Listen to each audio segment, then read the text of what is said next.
Hola, les habla Alejandro Torres, Head de Rates de Mercados Globales en BBVA Perú.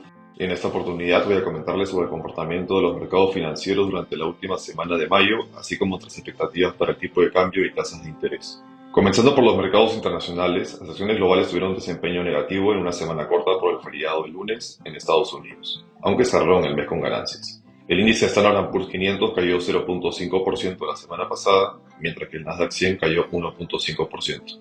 Desempeño parcialmente explicado por una caída relevante en la acción de Salesforce, que mostró un resultado corporativo menor al esperado en el primer trimestre.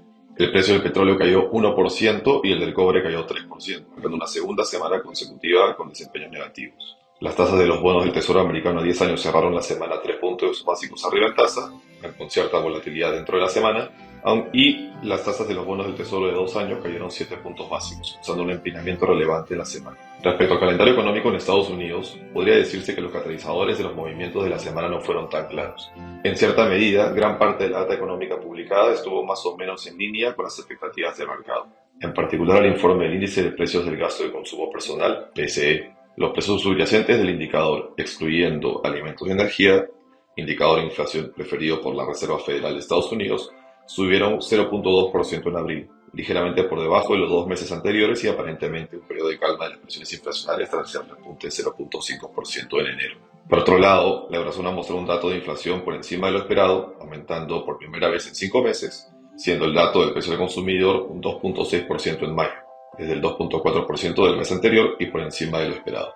El desempleo cayó a 6.4% por debajo del 6.5% de los 5 meses anteriores. Sin embargo, el economista principal del Banco Central Europeo comentó que el primer recorte de tasas de la entidad debería darse en junio, esta semana.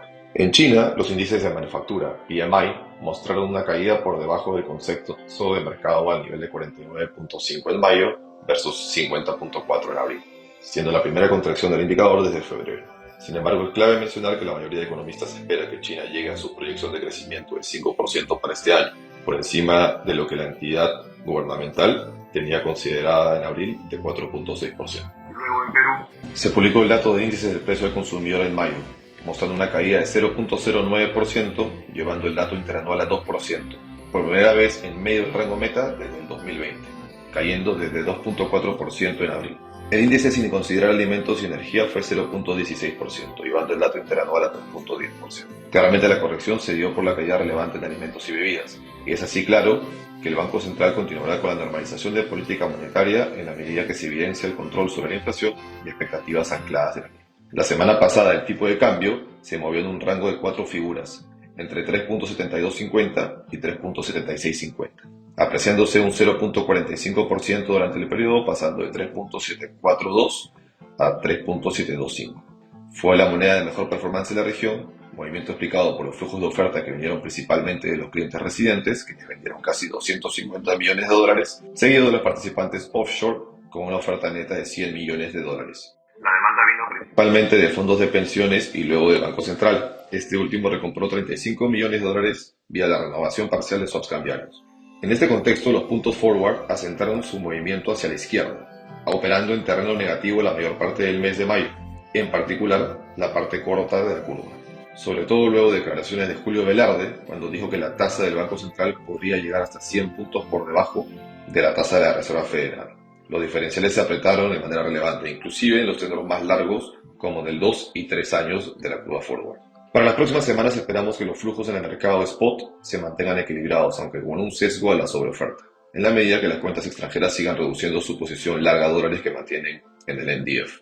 Técnicamente vemos un primer soporte en 3.720, media de 50 días, luego en 3.70 y después en el 3.67, este último definiendo una línea de tendencia ascendente de mediano plazo. En caso de una depreciación vemos una primera zona de resistencia en 3.7450 y 3.75, definida por las medias móviles de 100 y 200 días, y más arriba la zona de 3.7750 y 3.7850, definida por las medias de 100 y 200 semanas. En cuanto a la curva forward, esperamos una normalización de la situación de estrés local actual en el corto plazo. Por un lado, el Banco Central ha reactivado una facilidad de liquidez en dólares a través de repos en moneda extranjera, lo que permitiría mejorar la liquidez en el corto plazo de la banca.